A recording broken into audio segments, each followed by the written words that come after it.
A hi friends, welcome back to movie bytes. Friends, ఈ movie కొంచెం confusing గా ఉంది కాబట్టి ఏ సీన్ మిస్ అవ్వకుండా ఎండ్ వరకు చూడండి. మూవీ స్టార్టింగ్ లో ఒక కార్ ని చూపిస్తారు. అందులో ఒక లేడీ ఇంకా తన డ్రైవర్ కలిసి ట్రావెల్ చేస్తుంటారు. ఇంతలో రవి అనే వ్యక్తి లారీతో ఆ కార్ ని ఢీ కొడతాడు. అలా కార్ కి యాక్సిడెంట్ అయిపోతుంది. దాంతో కార్ లో ఉన్న వాళ్ళు బయటకు వస్తారు. కానీ అదే టైం కి రవి వచ్చి వాళ్ళని చంపేస్తాడు. తర్వాత రవి వాళ్ళిద్దరు డెడ్ బాడీస్ ని ఒక ప్లేస్ కి తీసుకువెళ్లి ఎవరి గుర్తుపట్టకుండా వాళ్ళ మీద యాసిడ్ పోసి పూడ్చిపెట్టేస్తాడు. ఇలా చేస్తూ ఉండగా పొరపాటున యాసిడ్ క్యాన్ ఒలికి అది అతని చేతి పైన పడుతుంది. దాంతో తన ఆ మంటను చల్లార్చడానికి పక్కన ఉన్న చెరువులోకి దిగుతాడు. తర్వాత సీన్ 5 years తర్వాత చూపిస్తారు. మన హీరో ఇన్స్పెక్టర్ జతిల్ యాదవ్ వాళ్ళ అమ్మ సరితతో కలిసి తన కొలీగ్ నరేంద్ర పెళ్లికి వెళ్తాడు. జతిల్ కి ఏజ్ ఎక్కువ అవుతున్నా కూడా పెళ్లి మీద పెద్ద ఇంట్రెస్ట్ ఉండదు. ఎందుకంటే అతనికి ఒక పాటి అమ్మాయిలంటే పెద్దగా నచ్చరు. ప్రతి అమ్మాయికి ఏదో కొంక పెడుతూ ఉంటాడు. సరిత కూడా పట్టువర్లని విక్రమార్కుల్లో అతని కోసం అమ్మాయిల్ని వెతుకుతూనే ఉంటుంది. అలా వాళ్ళు వెళ్ళిన ఫంక్షన్ లో కూడా సరిత ఒక అమ్మాయిని చూపించి జతిల్ ని వెళ్లి తనతో మాట్లాడమని చెబుతుంది. కానీ అమ్మాయి డ్రెస్సింగ్ సెన్స్ అండ్ ఆమె బిహేవియర్ అతనికి అసలు నచ్చదు. ఆ అమ్మాయి కూడా జతిల్ అంటే ఇష్టం ఉండదు. తర్వాత జతిల్ కి అక్కడ ఉండడం ఇష్టం లేక సరితని అక్కడే వదిలేసి ఇంటికి వెళ్ళిపోతాడు. తర్వాత సరిత ఇంటికి వచ్చి జతిల్ ని బాగా తిడుతూ ఉంటుంది.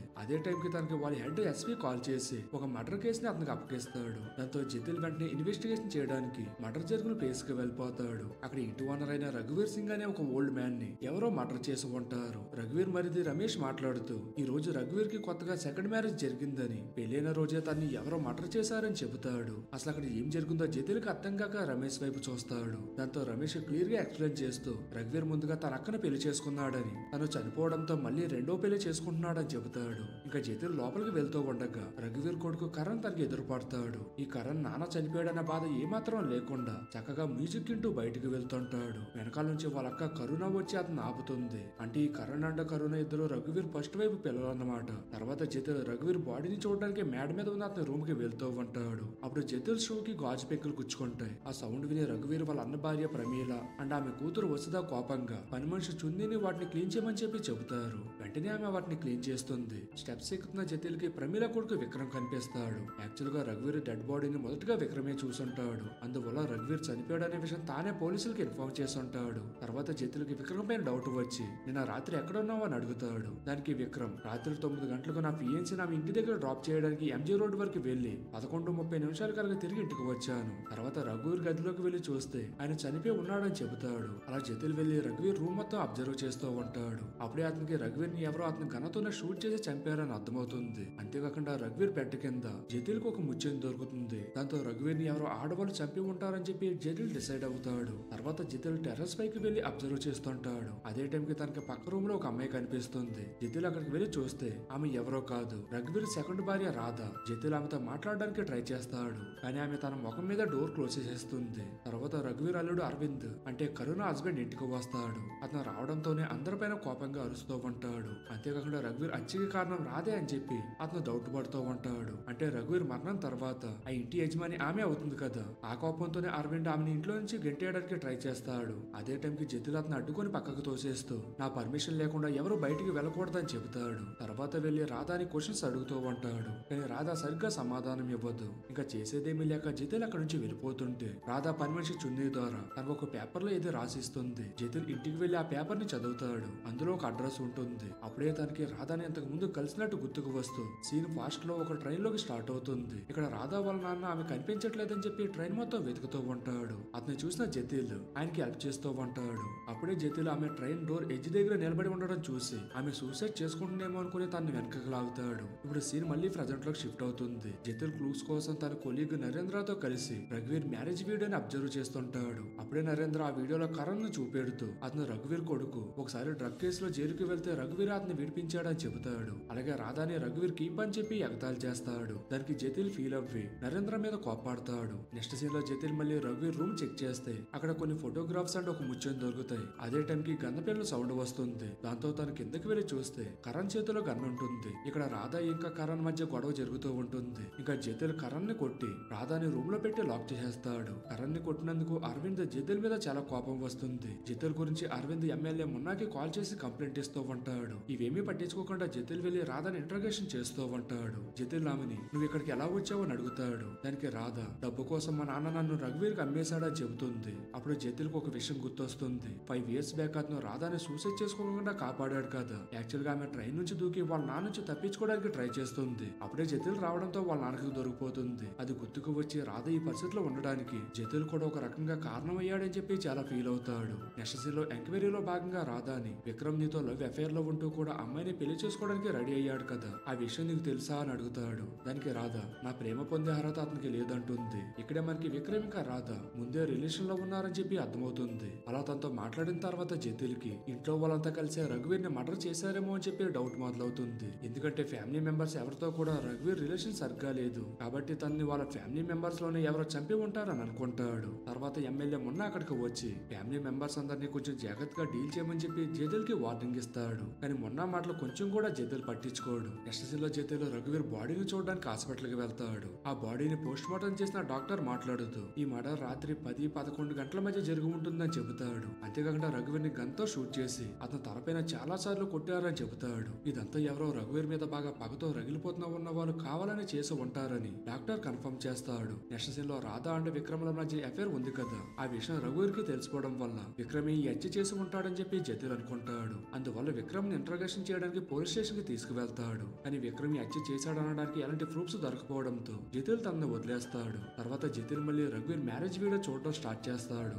అందులో చున్నీ ఒక రోజు రాత్రి రఘువీర్ గదిలోకి వెళ్ళినట్టు ఉంటుంది. ఆ విషయం గురించి చున్నీతో మాట్లాడడానికి ఆమె ఇంటికి వెళ్తాడు. అక్కడ చున్నీ అంటే వాళ్ళ నానమ్మ ఉంటారు. జతిల్ అడిగిన వాటికి చున్నీ ఆన్సర్ చేయడానికి భయపడుతూ మీరు వాళ్ళని ఏమీ చేయలేరు, మా నాన్న కూడా ఆ ఇంట్లోనే డ్రైవర్ గా పనిచేసేవాడు, 5 సంవత్సరాల క్రితం మా నాన్నని రఘువీర్ మొదటి భార్యని ఎవరో చంపేశారు, ఇంతవరకు డెడ్ బాడీస్ కూడా దొరకలేదని చెబుతుంది. దాంతో జతిల్ రఘువీర్ కేసుని పక్కన పెట్టి చున్నీ వాళ్ళ నాన్న మిస్సింగ్ కేసు ఫైల్ ని ఓపెన్ చేస్తాడు. చున్నీ వాళ్ళ నాన్న కేసుని రీఇన్వెస్టిగేషన్ చేశాక జతిల్ కి చున్నీ వాళ్ళ నాన్న అండ్ రఘువీర్ మొదటి భార్యల హత్యకి కారణం మొన్న అని తెలుస్తుంది. మూవీ స్టార్టింగ్ లో మనకి ఇదే సీన్ చూపిస్తారు. యాక్చువల్ గా మొన్న చెప్పడం వల్లనే రవి వాళ్ళిద్దరిని చంపి ఉంటాడు. తర్వాత జతిల్ మళ్ళీ రఘువీర్ కేసు కంటిన్యూ చేయడానికి అతని ఇంటికి వెళ్తాడు. ఇప్పుడు కరుణ మాట్లాడుతూ రఘువీర్ అమ్మాయిని కొనుక్కొని ఇంటికి తెచ్చేవాడు, అతని ఎవరి గురించి పట్టించుకునేవాడు కాదని చెబుతుంది. తర్వాత ప్రమీల అండ్ వసుధాలని జతిల్ కొన్ని క్వశ్చన్స్ అడుగుతాడు. కానీ దేనికి కూడా వాళ్ళు సరిగ్గా సమాధానం చెప్పరు. చేస్తే చున్నీ వాళ్ళ ఇంటి ముందు రవి టెన్షన్ పడుతూ వాళ్ళ నాన్నమ్మకి కనిపిస్తాడు. ఆమెను చూసి అతను అక్కడి నుంచి వెళ్ళిపోతాడు. మరుసటి రోజు జతిల్ కి ఎస్పీ కాల్ చేసి చున్నీని ఎవరో మర్డర్ చేశారు, దాని గురించి ఎంక్వైరీ చేయమని చెబుతాడు. మరోవైపు రఘువీర్ ని రాధానే చంపి ఉంటుందని చెప్పి మొన్న గట్టిగా నమ్ముతాడు. అందువల్ల ఆమెను అరెస్ట్ చేయమని చెప్పి ఎస్పీని బాగా ఫోర్స్ చేస్తూ ఉంటాడు. దాంతో నరేంద్రకి ఎస్పీ కాల్ చేసి రాధాని కస్టడీలోకి తీసుకోమని చెబుతాడు. అదే విషయం జతిల్ కి నరేంద్ర చెబుతాడు. దాంతో రాధాని ఎలాగైనా కాపాడాలని జతిల్ ఆమెను అక్కడి నుంచి తీసుకుని పారిపోతాడు. అలా వాళ్ళు వెళ్తున్నప్పుడు మొన్న రౌడీలు వాళ్ళని వెంబడిస్తారు. వాళ్ళలో రవి కూడా ఉంటాడు. అలా పారిపోతూ ఉన్న జతిల్ అండ్ రాధా ఒక ట్రైన్ లోకి వెళ్ళిపోతారు. రవి కూడా సేమ్ ట్రైన్ లోకి ఎంటర్ అవ్వి జతిల్ ని బాగా కొడుతూ గాయపరుస్తూ ఉంటాడు. అలా జరుగుతున్న ఫైట్ లో రవిని జతిల్ ట్రైన్ లో నుంచి బయటకు తోసేస్తాడు. నెక్స్ట్ సీన్ లో జతిల్ అండ్ రాధా కలిసి గ్వాలియర్ లోని రఘువీర్ గెస్ట్ హౌస్ లోకి వెళ్ళిపోతారు. ఆ రోజు నైట్ వాళ్ళిద్దరు అక్కడే రెస్ట్ చేసుకుంటారు. నెక్స్ట్ డే మార్నింగ్ జతిల్ కి రాధా పైన ఉన్న ఇష్టాన్ని ఆమెకు తెలియజేస్తాడు. కానీ రాధా ఆమె ఫేస్ చేసిన ప్రాబ్లమ్స్ వల్ల జతిల్ ని యాక్సెప్ట్ చేయలేకపోతుంది. నెక్స్ట్ సీన్ లో నరేంద్ర హాస్పిటల్ కి వెళ్లి చున్నీ పోస్ట్ మార్టం రిపోర్ట్స్ గురించి డాక్టర్ ని అడుగుతాడు. డాక్టర్ రిపోర్ట్స్ చూసి చున్నీ చేతి గోర్లలో డెడ్ స్కిన్ ఉంది, బహుశా ఆమెని చంపి ఉన్న టైంలో డిఫెన్స్ కోసం అంతకుని ఆమె గోర్లతో గాయపరిచి ఉండొచ్చని చెబుతాడు. దాంతో నరేంద్ర రిపోర్ట్స్ తీసుకుని ఎస్పీకి ఈ విషయం ఇన్ఫార్మ్ చేయడానికి ఆఫీస్ కి వెళ్తాడు. ఇక్కడ ఎస్పీ రూమ్ లో నుంచి మొన్న ఇంకా రవి బయటకు వస్తూ ఉంటారు. రవి వాళ్ళంతా బ్యాండేజ్లు ఉంటాయి. అంతేకాకుండా అతని చేతుల మీద ఎవరో గోర్లతో గీసినట్టు గుర్తులు ఉంటాయి. దాంతో నరేంద్రకి చున్నీ ఇంకా వాళ్ళ నాన్నని అంటే రఘువీర్ ఫస్ట్ వైఫ్ ని రవినే చంపాడని, అలాగే జతిల్ అండ్ రాధాల్ని కూడా అతనే వెంబడిస్తూ ఉంటున్నాడని డౌట్ వచ్చి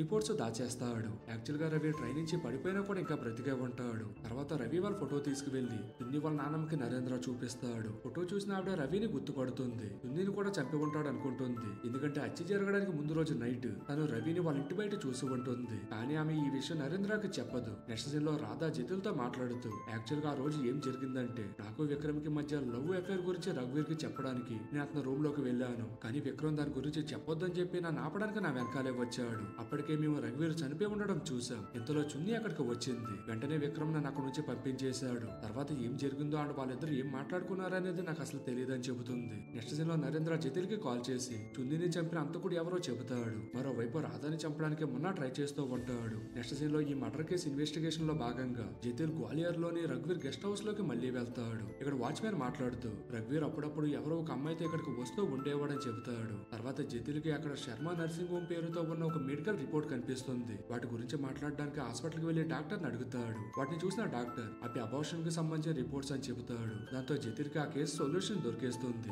నెక్స్ట్ సీన్ లో జతిల్ రాధాని పోలీస్ కస్టడీలో తీసుకోవడానికి రఘువీర్ ఇంటికి వెళ్తాడు. అదే టైం కి మొన్న మనుషులు అక్కడికి వచ్చి తనపైన అటాక్ చేస్తారు. వాళ్ళలో రవి కూడా ఉంటాడు. అలా వాళ్ళ మధ్య మంచి ఫైట్ జరుగుతుంది. అదే టైంకి చున్ని వాళ్ళ నాన్నమ్మ వచ్చి రవిని కాల్చి చంపేస్తుంది. ఆ టైంలో జతిల్తో సహా పోలీసులు అందరూ అక్కడే ఉంటారు. నెక్స్ట్ సీన్ లో మొన్న అండ్ అతని కూతురు రఘువీర్ ఇంట్లో ఉంటారు. అదే టైంకి జతిల్ అండ్ రాధా కూడా అక్కడికి వస్తారు. అప్పుడు జతిల్ మాట్లాడుతూ చున్ని అండ్ వాళ్ళ నాన్నని అండ్ రఘువీర్ ఫస్ట్ వైఫ్ ను కూడా మొన్ననే హత్య చేయించాడని చెప్పి చెబుతూ ఉంటాడు. ఈ విషయం వినగానే మొన్న అక్కడి నుంచి లేచి వెళ్ళిపోవడానికి ట్రై చేస్తాడు. కానీ విక్రమ్ అతను ఆపి జతిల్ ని కంటిన్యూ చేయమని చెబుతాడు. అప్పుడు జతిల్ మాట్లాడుతూ యాక్చువల్ గా రఘువీర్ చెప్పడం వల్లనే అతను ఫస్ట్ వైఫ్ ని అండ్ డ్రైవర్ ని మొన్ననే హత్య చేయించాడు. అండ్ అలాగే వాళ్ళ డెడ్ బాడీస్ కూడా ఎవరికి దొరకకుండా మొన్ననే అతని ఫ్యాక్టరీలో పూడ్చిపెట్టేశాడు. ఎందుకంటే రఘువీర్ ఒక అమ్మాయితో తన గెస్ట్ హౌస్ లో టైం స్పెండ్ చేయడం తన ఫస్ట్ వైఫ్ చూసేస్తుంది. అందువల్ల ఆమె అమ్మాయి గురించి ఎవరితోనూ చెప్పకూడదని రఘువీర్ సొంత భార్యని చంపమని చెప్పి ఎమ్మెల్యే మున్నాకి చెబుతాడు. ఇంతకు అమ్మాయి ఎవరో కాదు, ప్రమీల కూతురు వసుధ అని. రఘువీర్ చాలా సార్లు వసుధ పైన అత్యాచారం చేస్తాడు. అలా ఆమెకు ఒకసారి అబార్షన్ కూడా చేయించాడని చెబుతాడు. జతిల్ మాటలపైన విక్రమ్ కి నమ్మకం కలగక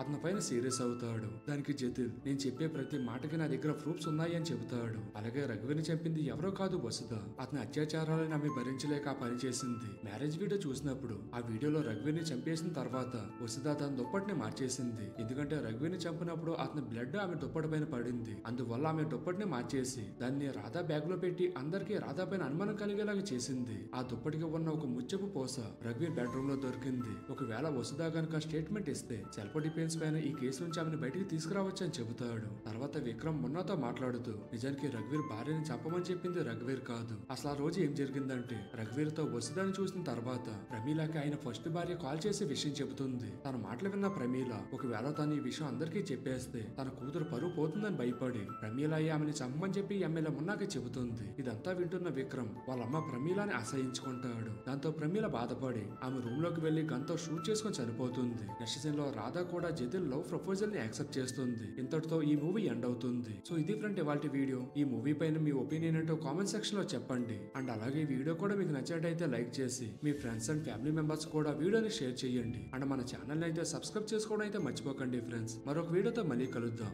థ్యాంక్ యూ. జై హింద్.